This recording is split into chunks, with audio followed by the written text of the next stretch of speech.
poor girl gives her school lunch to a disguised millionaire. 3 days later, he knocks on her door. Before we dive in, where in the world are you watching from? Do subscribe and turn on notification for more emotional stories. 6 in the morning. The radiator coughs to life in apartment 3B, rattling like broken bones against the thin walls. Anna opens her eyes to the same peeling wallpaper she's memorized for 3 years now, roses that once bloomed pink, now faded to the color of old tea stains. Down the narrow hallway, she hears the familiar shuffle of her grandmother's swollen feet against worn linoleum. Another double shift awaits at Murphy's Diner, where truckers tip in crumpled dollar bills and the coffee machine hasn't worked properly since 2019. Anna knows the routine by heart. Grandma Rhoda will wrap her aching legs in compression bandages, force a smile that doesn't reach her tired eyes, and pretend the empty refrigerator doesn't matter. She'll kiss Anna's forehead and whisper the same words, "Be good, little bird." Rhoda will bring dinner home. But Anna sees what Rhoda tries to hide. The way she skips breakfast so Anna can have toast.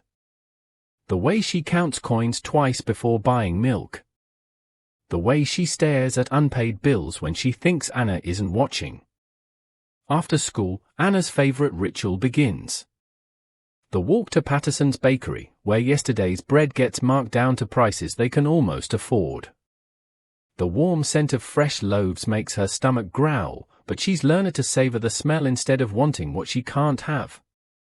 Mrs. Patterson, bless her soul, always pretends not to notice when Anna counts pennies twice. Sometimes she'll slip an extra roll into the bag, claiming it's too small to sell anyway. These small mercies feel like Christmas morning every time. This neighborhood runs on unspoken rules. When old Mr. Garcia got sick, every family on the block brought soup without being asked. When the Williams lost their jobs, groceries appeared on their doorstep with no names attached. When children outgrow clothes, they magically appear in the right sizes at the right doors. Anna learned these lessons early. Share what you have. Help who you can. Never let pride get in the way of kindness. Even when your own belly rumbles, someone else might be hungrier. She carries this wisdom in her small hands every morning, walking past the coffee shop where business people complain about minor inconveniences. Past the bank where security guards watch everyone suspiciously. Past the park where she sometimes sees people who look lost in their own lives. Today started like any other. 2 pieces of bread in her backpack, one for morning energy, one saved for lunch. A routine as predictable as sunrise. Anna had no way of knowing that this Tuesday would shatter every pattern she'd ever known. She had one sacred rule: never give away what you need to survive. But today, Anna would break her only rule, and share what she couldn't spare. 47 rooms. Crystal chandeliers worth more than most people's homes. Marble floors that echo with the sound of absolute loneliness. Vincent's mansion sits like a monument to everything money can buy and nothing it can heal. Behind gates that cost 6 figures, he wanders halls filled with priceless art that might as well be painted mirrors, reflecting nothing but his own hollow existence. His phone buzzes. Another call from his eldest son. Not to ask how he's doing. Not to share good news. Just another desperate plea for money to cover another reckless mistake. The conversation lasts exactly 90 seconds, long enough to state the amount needed, short enough to avoid any real connection. His daughter calls monthly. Same script. Wedding expenses. House payments. Investment opportunities that always seem to require her father's checkbook. When did his children's voices become nothing more than cash registers ringing in his ears? The boardroom offers no refuge. Smiles sharp as razors. Handshakes that feel like business contracts. Associates who laugh at his jokes because his signature controls their paychecks. Every meeting feels like theater where everyone knows their lines but nobody believes the play. Behind his back, they whisper. Cold as winter steel. Heart made of profit margins. Touches everything and feels nothing. They're not wrong. Success built walls so high he can't remember what warmth feels like. So Vincent created his escape. Old jeans from a thrift store. Baseball cap pulled low. Wallet deliberately light.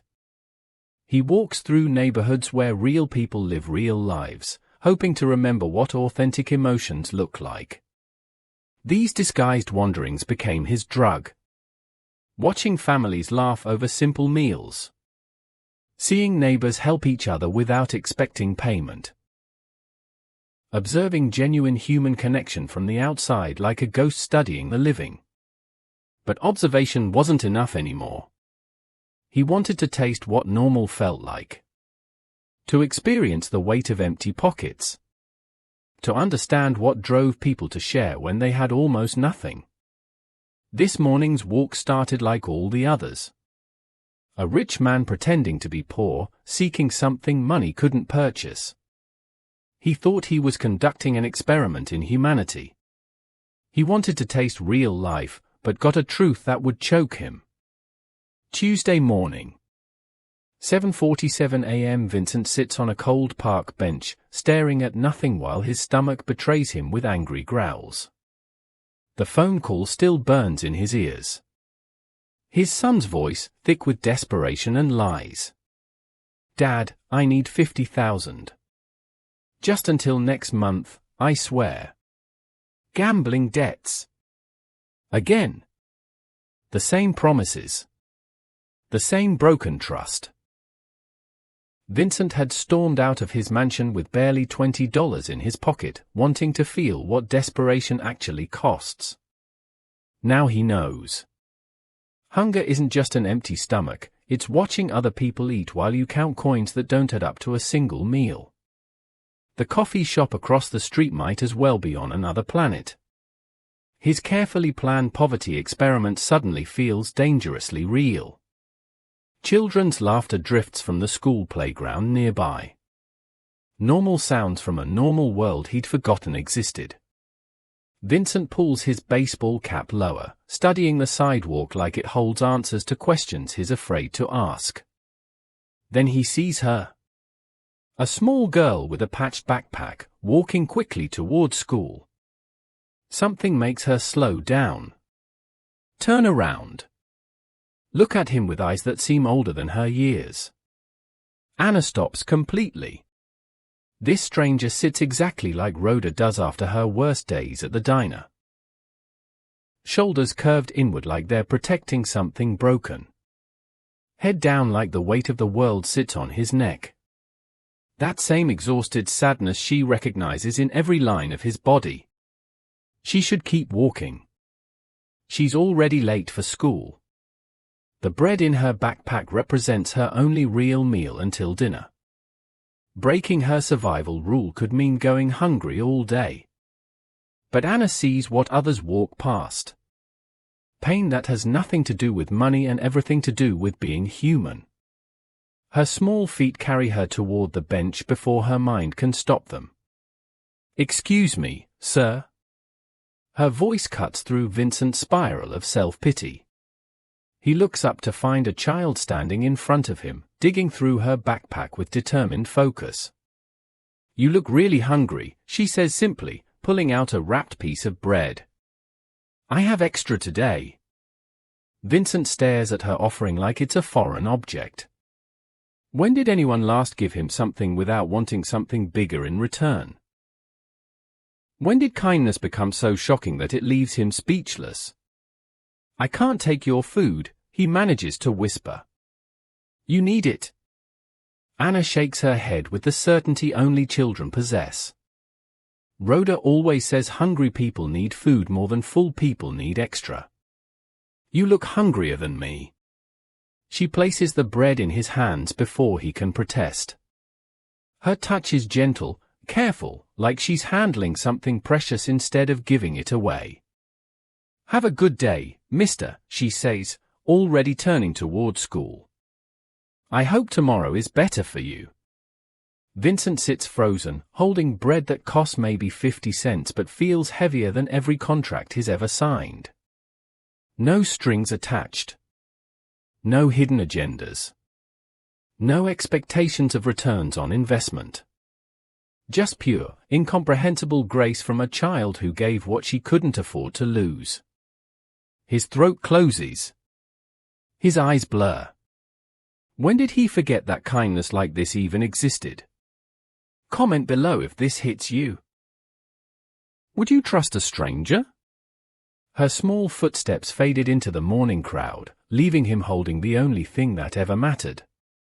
Anna never gave that stranger another thought. Tuesday afternoon found her at the kitchen table, math homework spread between yesterday's newspapers.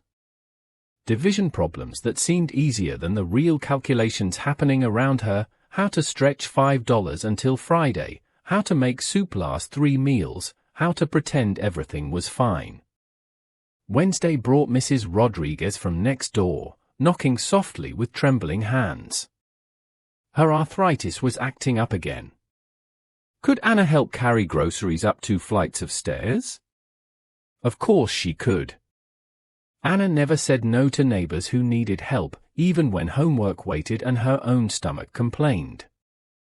That evening, Grandma Rhoda came home with shoulders more bent than usual. The diner had been slow.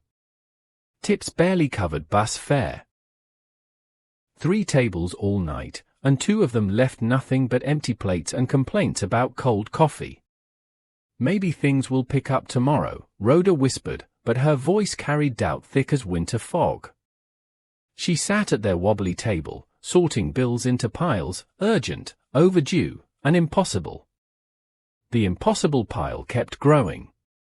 Thursday morning revealed new cracks in their ceiling. Water stains spreading like dark flowers across peeling paint.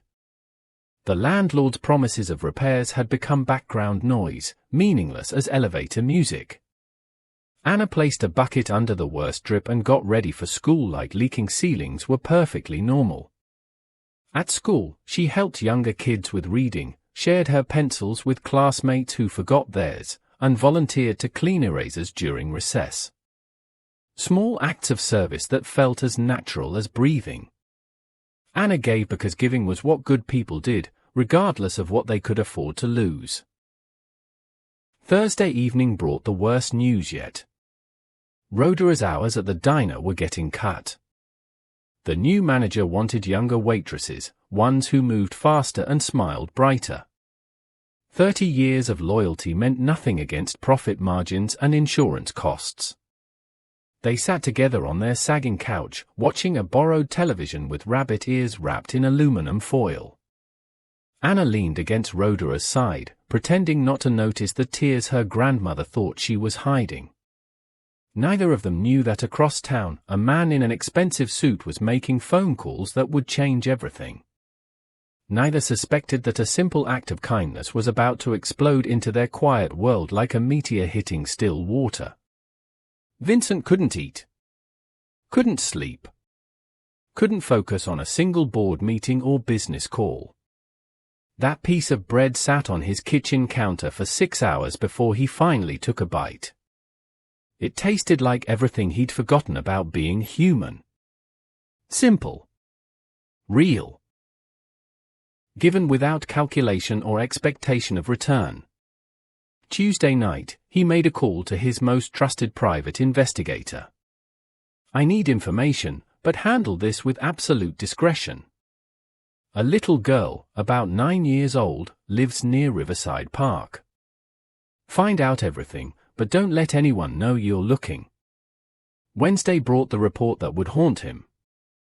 Anna's grandmother working double shifts for wages that barely covered rent. Medical bills from Rhoda's untreated diabetes piling up like autumn leaves. An eviction notice already served, hidden from Anna inside a cookbook where a child would never look. The investigator's photos made Vincent's chest tighten. Anna helping elderly neighbors carry groceries. Anna tutoring younger children after school for free. Anna walking 6 blocks each morning because bus fare meant one less meal at home. Every detail painted the same picture, a family drowning quietly while still throwing life preservers to others. Vincent's first instinct was businesslike. Write a massive check. Solve everything with money. But something stopped him cold. This wasn't about financial transactions. Anna hadn't given him bread to get something back. She'd given it because giving was who she was. Wednesday night, he walked the floors of his mansion, wrestling with a problem money couldn't simply fix. How do you honor someone's gift without insulting their dignity? How do you help someone who would probably refuse help? Thursday brought revelation. Not charity. Not handouts. A bridge. A way for Anna and her grandmother to build their own better future without feeling like they were accepting pity from a stranger. Vincent spent Thursday afternoon making calls that had nothing to do with profit margins. Lawyers who specialized in trust funds. Education consultants who knew about scholarship programs. Business advisors who understood how to create opportunities that felt earned rather than given. The plan took shape like pieces of a puzzle finally fitting together. Not a solution that would make him feel better about his wealth. A genuine pathway that would honor Anna's spirit while securing her future. By Thursday evening, Vincent had everything ready. Legal documents that would change lives without crushing spirits. Opportunities disguised as lucky breaks. A foundation that would support Anna's education through college and beyond, structured to look like merit-based assistance rather than millionaire guilt. But the real gift wasn't money. It was recognition. Acknowledgement that a 9-year-old girl had seen something in him that he'd lost sight of decades ago. She'd reminded him that wealth without heart was just expensive emptiness. Friday at 5 p.m. That's when he would knock on apartment 3B. That's when he would try to give back even a fraction of what she'd given him. He'd knock when the clock struck 5. And nothing would ever be the same. 3 sharp knocks. Measured. Purposeful. Each one echoing through apartment 3B like thunder in a silent church. Rhoda freezes at the kitchen table, bills scattered around her like evidence of crimes she couldn't prevent. Nobody knocks at 5 p.m. on Friday unless they bring bad news. Her mind races through terrifying possibilities: landlord with final eviction papers, social worker asking questions about Anna's welfare, debt collectors with legal threats. Stay in your room, little bird, she whispers to Anna, who's been drawing pictures at the coffee table. Her grandmother's voice carries a tremor Anna has never heard before. The knocking comes again. Patient but insistent. Not the angry pounding of someone demanding money. Not the official rat-tat-tat of authorities. Something else entirely. Rhoda smooths her faded dress, runs hands through grey hair that escaped its bun hours ago, and approaches the door like she's walking toward her own execution. Through the peephole, she sees him. A man in an expensive suit that probably costs more than her annual income. Clean-shaven face. Kind eyes that seem somehow familiar. Hands holding what appears to be a leather folder, not eviction papers or court documents. He says when she cracks the door open, chain still attached. My name is Vincent. I need to speak with you and your granddaughter about something incredibly important. His voice is gentle but carries weight that makes her hand shake as she unhooks the chain. Something about him reminds her of someone, though she can't place where or when. Anna peeks around the corner despite instructions to stay hidden.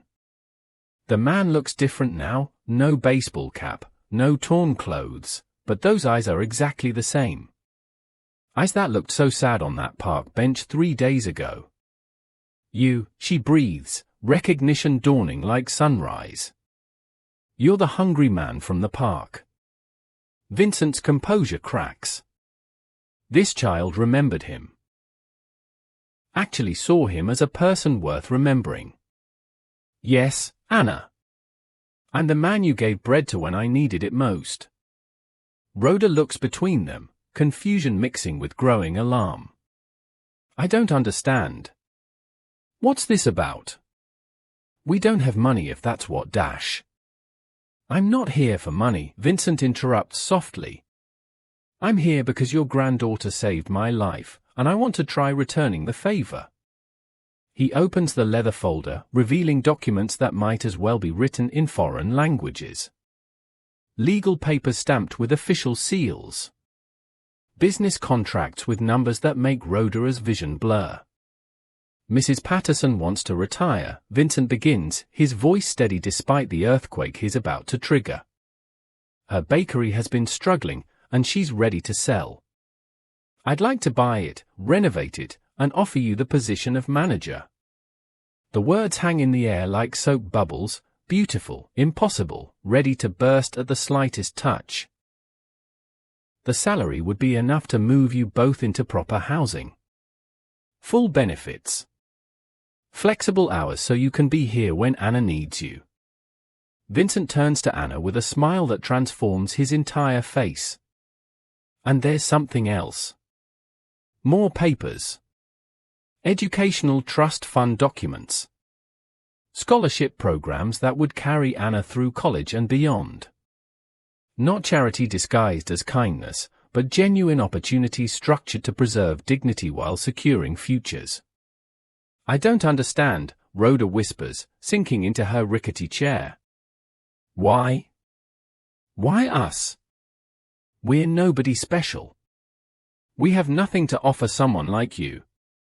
Vincent kneels down to Anna's eye level, his voice thick with emotion he's kept buried for decades. Your granddaughter taught me that wealth means nothing if your heart is empty. She gave me the only thing that mattered when I had forgotten what mattered even existed.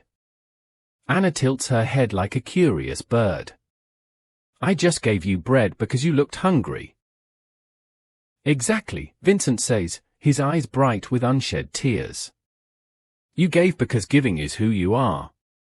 Not because you expected anything back. Not because you had extra to spare. You gave because someone needed help, and that was enough. The apartment falls silent except for the radiator's familiar clang and the sound of 3 lives about to change forever. Rhoda reaches for Anna's hand, both of them staring at this stranger who claims he's not a stranger at all. Papers promising impossible dreams spread across their wobbly table like magic spells waiting to be activated. Subscribe now. What would you ask a millionaire at your door? The clock on their kitchen wall ticked toward 5:15 p.m., marking the exact moment when everything they thought they knew about their future exploded into possibility. 2 months later, the changes rippled through their world like stones thrown into still water. Mrs. Patterson stood in her transformed bakery, tears streaming down flour-dusted cheeks as she ran her hands over the new commercial oven. 40 years I've been burning my fingers on that old thing, she whispered to Rhoda. Now look at this beauty. We can actually bake enough bread to feed the whole neighborhood. Rhoda's transformation was quieter but no less profound. Her hands, once raw and cracked from endless dishwater and harsh cleaning chemicals, now carried the gentle scent of rising dough and warm sugar. She moved through the bakery with purpose instead of desperation, creating something beautiful instead of just surviving another shift. Their new apartment had heat that worked and walls that didn't leak. Anna had her own room with a real desk for homework and shelves waiting to be filled with books. But late at night, she'd still ask the question that haunted her young heart. Rhoda, she whispered one evening, do you think he's still sad? The man from the park. She didn't need to worry. Vincent's entire world had shifted on its axis. Board meetings that once consumed his days now felt less urgent than his weekly visits to the bakery. He'd sit at the corner table, watching Anna help customers and listening to Rhoda's gentle instructions to new employees. His children still called asking for money, but now he heard something different in their voices when he asked about their lives instead of immediately agreeing to their demands. His business associates noticed the change too, less cutting, more collaborative. Still sharp, but tempered with something that looked suspiciously like wisdom. The most beautiful change was the simplest one.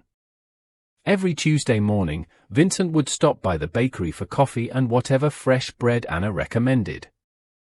They'd chat about school, about books, about dreams that seemed more possible now.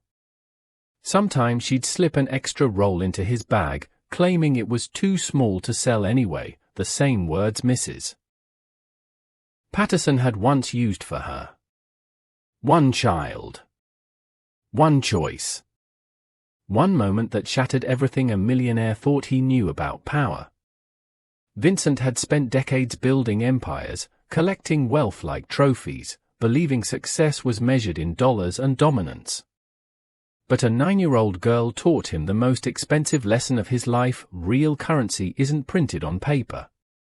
It's baked in crumbling apartments where love outweighs luxury. It's paid in stale bread offered by hands too small to carry such generous hearts. It's delivered by children who understand what the powerful never do, that sometimes the only way to fill your soul is to empty your hands. Anna never knew she was saving a man worth millions. She just saw someone who needed help and chose to give what she couldn't spare. In those 30 seconds, she didn't just feed his hunger. She reminded him what it meant to be human. 3 days between a gift and a transformation. 72 hours for kindness to travel full circle and multiply into miracles. The bread disappeared in minutes. But the lesson? That feast will feed Vincent's soul forever. If you enjoyed this video, subscribe and turn on notification for more heartwarming tales.